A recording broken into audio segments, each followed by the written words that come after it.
नमस्कार, आपके साथ मैं रोहित कुमार। आप न्यूज फॉर नेशन पर। बज गए हैं दोपहर के 2 और लगभग आधी गिनती जो है वो पूरी हो गई है। और रुझानों में 3 राज्यों में बीजेपी बड़ी जीत की तरफ आगे बढ़ती हुई, तो एक राज्य में कांग्रेस ने वापसी कर ली है और वो राज्य है तेलंगाना का।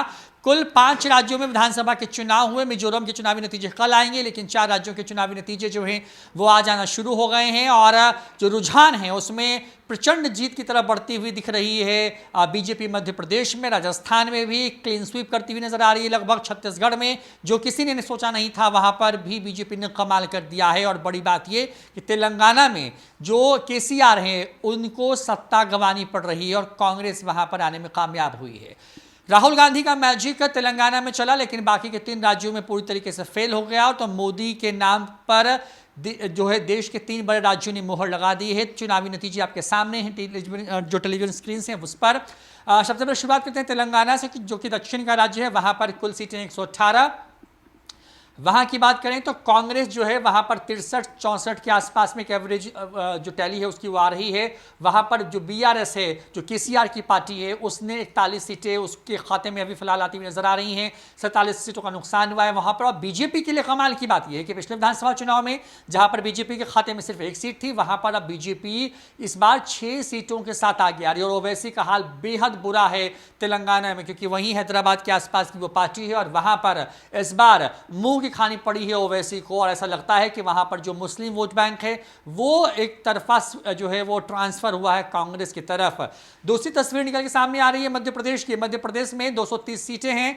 वहां पर भी इस बार जो है कमल खिला है और शानदार जीत हुई है। जो तमाम एग्जिट पोल्स कह रहे थे कि जीत तो बहुत बड़ी होगी, कुछ कुछ वैसा ही 161 सीटें आती हुई नजर आ रही हैं मध्य प्रदेश में बीजेपी को। कांग्रेस के खाते में 66, नुकसान हो रहा है वहां पर 48 सीटों का, जबकि बीजेपी को फायदा है कुल 52 सीटों का। यह मामला है जो है मध्य प्रदेश का। तो उसके बगल का राज्य छत्तीसगढ़, जहां को लेकर के कांग्रेस लगातार सीना ठोक करके कहती रही है कि वहां पर जो सरकार है वो सरकार जो है उसको एक मॉडल सरकार के तौर पर पेश करने की कोशिश हुई। वहां पर भूपेश बघेल को वहां पर लगातार जो है तमाम योजनाओं के बारे में गिनवाया जाता रहा। ये कहा जाता रहा कि बीजेपी क्योंकि इस राज्य गठन के बाद से लगातार वहाँ पर सत्ता में थी। साल 2018 के विधानसभा चुनाव में बीजेपी को सरकार वहाँ पर जो है उस हार का सामना करना पड़ा था और वहाँ पर कांग्रेस पहली बार सत्ता में आई थी। और वहाँ पर जिस तरीके से भ्रष्टाचार के मुद्दे को बीजेपी ने उठाया, जिस तरीके से वहाँ पर महादेव जो स्कैम था उस मामले को प्रधानमंत्री मोदी लगातार कहते रहे,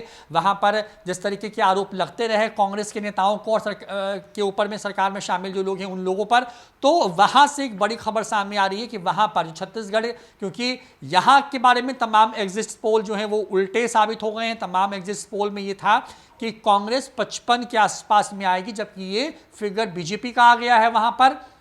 और बीजेपी 32-35 के आसपास में रहेगी और ये फिगर कांग्रेस के खाते में आता हुआ नजर आ रहा है छत्तीसगढ़ में। और बिल्कुल रिवर्स हो गया है जो चीजें वहां पर थी उस तरीके से। अब बात करते हैं बगल का राज्य ही है राजस्थान। राजस्थान में कुल सीटें हैं 199, जिस पर नतीजे आ रहे हैं। एक सीट पर नतीजे फिलहाल नहीं आ पाए हैं।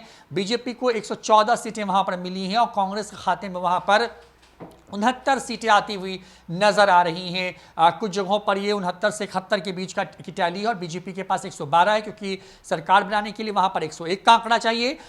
फिलहाल क्योंकि 199 पे हो रहे हैं तो वहां पर 100 सीटें चाहिए, लेकिन वहां पर 112 यानी कि जो बहुमत का आंकड़ा है उसके आगे जाती हुई नजर आ रही है जो है वो बीजेपी। तो बीजेपी ने कमाल कर दिया हिंदी पट्टी में। मध्य प्रदेश में प्रचंड जीत, छत्तीसगढ़ में जो किसी ने सोचा नहीं था कुछ वैसा रिजल्ट बीजेपी ने दे दिया है। और राजस्थान में जो रिवाज चला रहा था कि हर 5 साल पर वहां पर सत्ता का परिवर्तन होता है, क्योंकि कांग्रेस लगातार ये दावा कर रही थी, वहां पर सिलेंडर की कीमतों को 500 कर दिया गया था, तमाम तरह की स्कीम्स लेकर के आई थी वहां पर गहलोत सरकार, लेकिन वहां पर गहलोत को भी मुंह की खानी पड़ी है। और जिस तरह की खबरें निकल के सामने आ रही है कि छत्तीसगढ़ में तो लगभग कैबिनेट मंत्री हार रहे हैं, ये बड़ी खबर सामने आ रही है।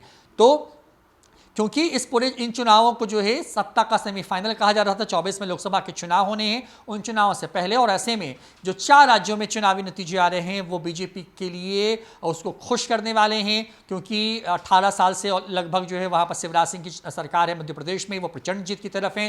छत्तीसगढ़ कि अपने पुराने किले को फिर से बीजेपी ने अपने पाले में कर लिया है और राजस्थान में वहाँ पर जो है गहलोत की सरकार को करारी शिकस्त दी है बीजेपी ने। तो ये खबरें निकल के सामने आ रही हैं, जो रुझान है उसमें, और लगभग अब ये रुझान जो हैं वो एक तरीके से कहें कि नतीजों में बदलना शुरू हो जाएंगे, क्योंकि लगभग आधी गिनती जो है वो पूरी हो चुकी है अधिकांश सीटों पर और बीजेपी के लिए राहत वाली खबर है। फिलहाल 2 बजे का ये अपडेट है और किन किन सीटों पर कौन कौन आगे है अगली वीडियोस में आपको वो दिखाएंगे। फिलहाल इस वीडियो में इतना ही। नमस्कार।